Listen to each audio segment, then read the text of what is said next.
In Hollywood, power often arrives disguised as opportunity. It arrives disguised as opportunity in a meeting, a role, or a promise of what could come next. In December 2025, one of the most powerful figures in modern filmmaking, in modern entertainment, by the name called Tyler Perry, found himself facing yet another legal storm. A new lawsuit was filed quietly on Christmas Day, and this lawsuit would soon ripple loudly across the industry, reigniting urgent questions about power, access, consent, and silence. Now, this is not verdict. This is not defense. You are watching Stand in Your Power. I will be right back.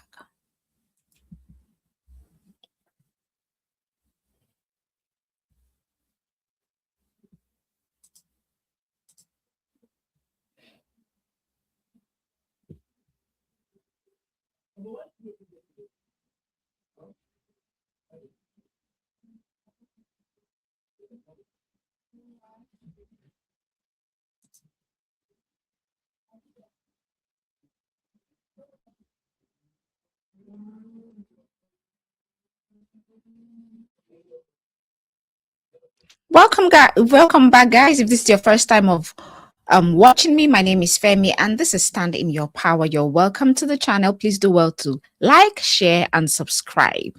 On December 25th, 2025, a civil complaint was filed in California State Court by Mario Rodriguez, who is an aspiring actor and also a model. All right. So Rodriguez is actually seeking a $77 million lawsuit in damages. He is alleging sexual assault, sexual battery, intentional affliction of emotional distress. Okay? Yeah, you might be asking, why is she doing this again? I thought she had a video on it. Guys, I had to re-upload this because when the other recording showed up on YouTube and I had to play it back, I realized that the audio was whack. The audio was crazy, and that's why I decided to re-upload. Okay? I decided to re-record, not re-upload, re-record and re-upload. So at the center of Rodriguez's claim is an encounter, he says, that began with hope, and that encounter ended in trauma. You see, just as women go through it, men also go through it. And from what I'm seeing, from the picture of this guy and the picture of Dixon, the first guy who accused Tyler, and then we have Christian Keys, they're all, this tells me that Tyler Perry has a type. Dude has a type. He likes mixed men, as in biracial looking guys. Did I call them biracial? Yeah, mixed. You know what I mean? And they have to be very light skinned and they have to be very fit, handsome. Tyler Perry definitely has a type from what I am seeing. If all of this is true, he has a type. All right. So let's talk about the role that opened the door. Rodriguez's name briefly appears. This guy's name briefly appears in the credit of Boo, okay, which is a Madea Let me say Madea Halloween, where he played a minor background role. He played in Frat Guy number 10,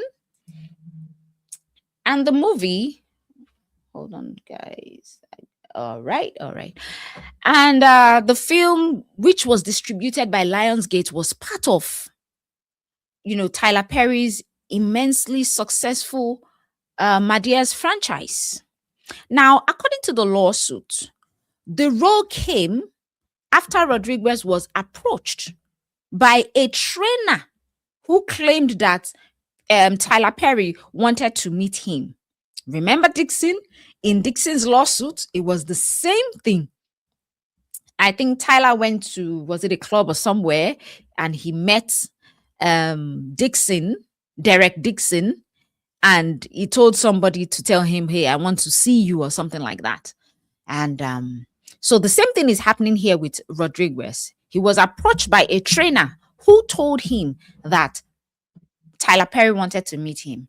So what appeared to be a break into Hollywood, according to Rodriguez, eventually, became something else entirely.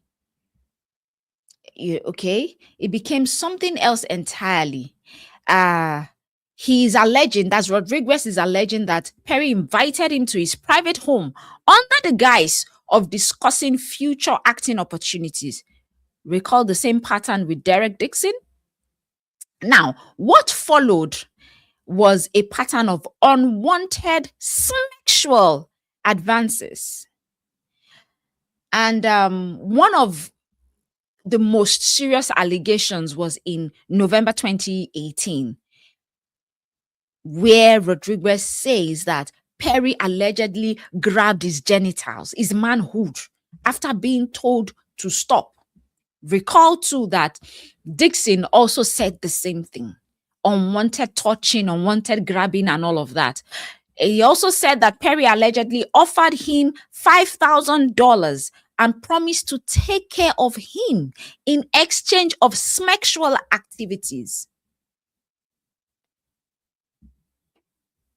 Quid pro quo. Scratch my back, I scratch your back. Okay?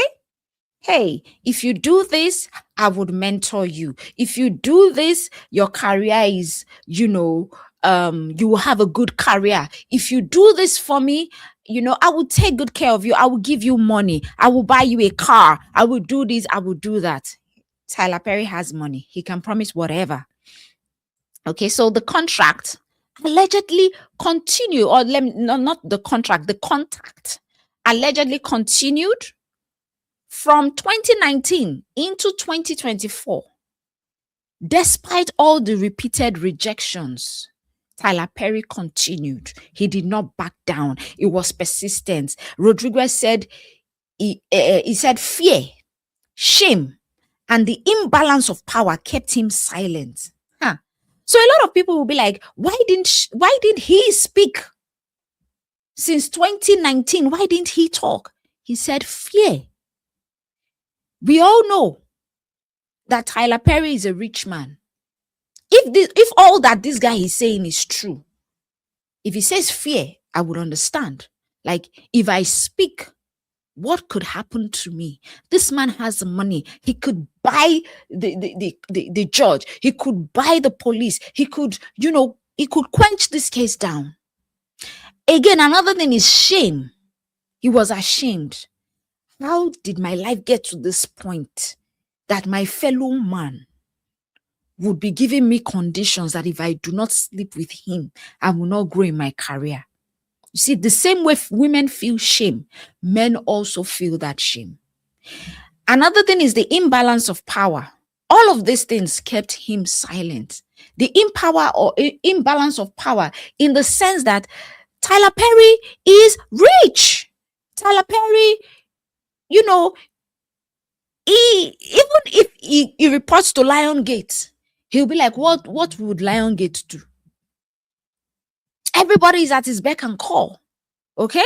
So these are the things that kept this guy, stopped him from speaking, because a lot of people will be like, why didn't he speak?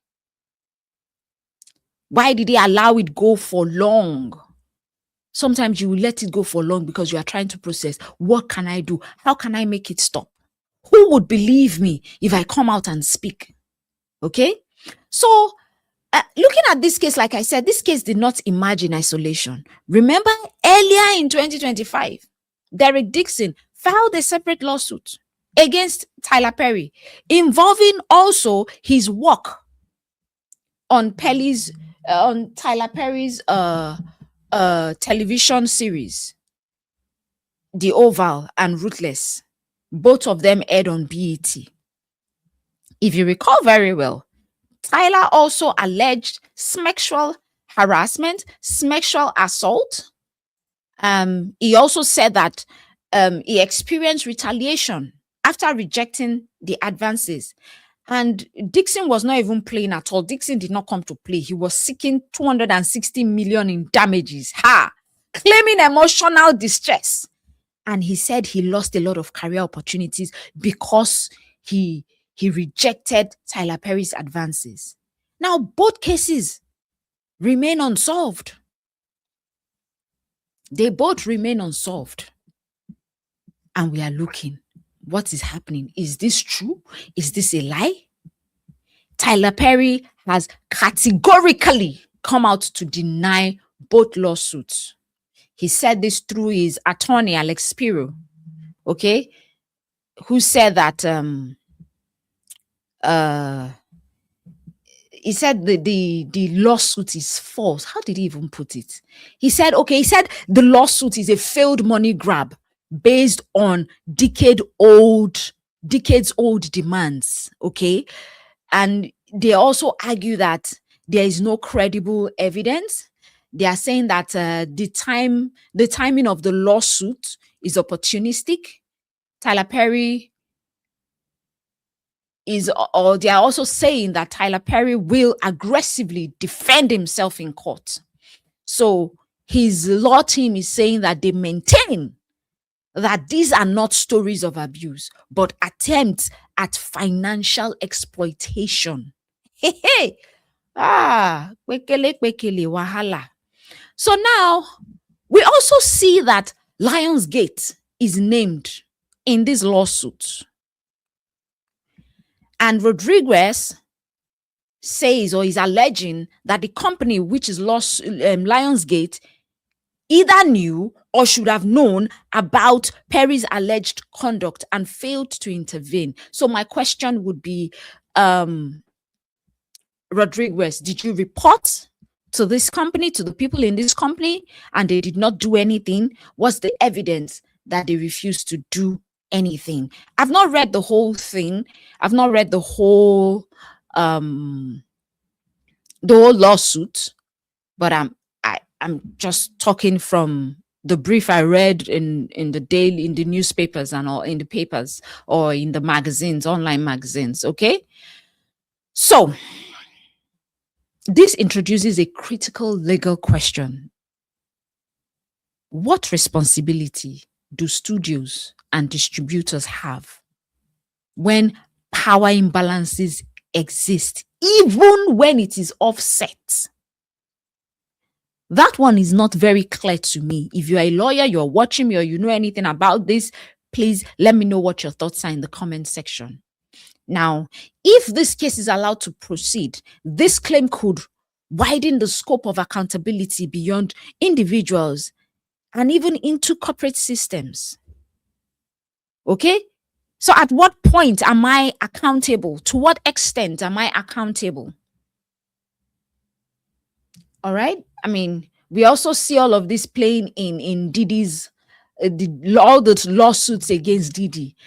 And again, okay, I'm not going to talk about that. Let me just keep moving. So the lawsuit has triggered intense conversation across social media, industry spaces, and even legal spaces. People are looking at how mentorship can blur into coercion. Okay? I will be your mentor. And from being my mentor, you are beginning to coerce me. You are beginning to control me. You want to take charge of my autonomy. You want me to give you special favors. How did being my mentor turn you into my tormentor? Okay? People are asking these questions. How ambition can silence discomfort?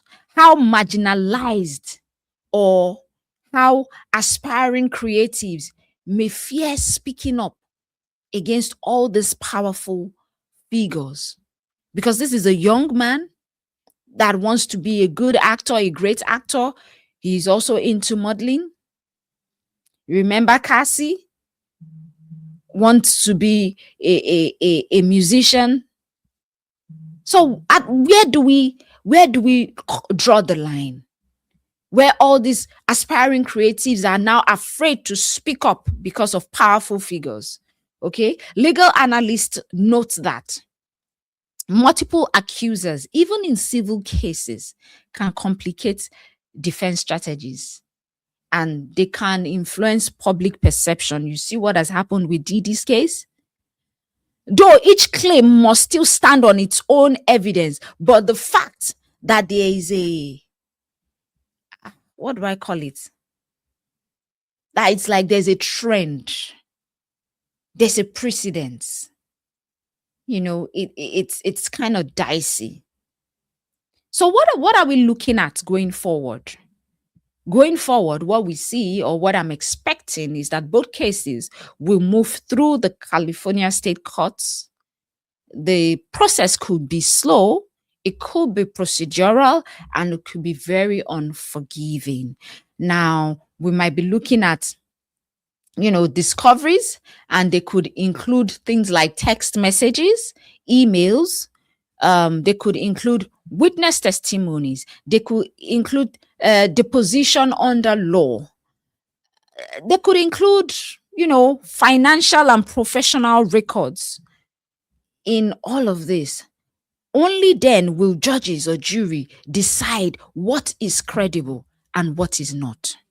Now, let's talk beyond the headlines, beyond what we are seeing in the papers. Tyler Perry remains one of the most influential Black creators in the entertainment industry.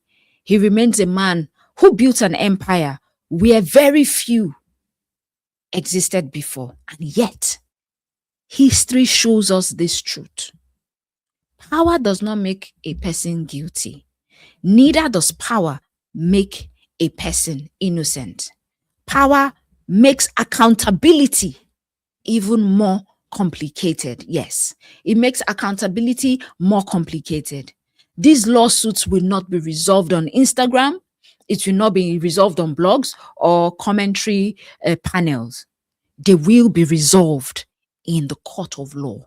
And until then, this story is not about certainty. It is about us listening. It is about us examining and letting the legal process speak, letting the legal process take its course. Let me know what your thoughts are in the comment section. Do you believe the accusers? Or do you really think that this is a money grab? Or are you undecided? Let me know what your thoughts are in the comment section. But these lawsuits, I don't know what to make of them. It's becoming something else. Let me know what your thoughts are in the comment section. I remain Femi, and I will see you in the next one. Bye-bye. Bye.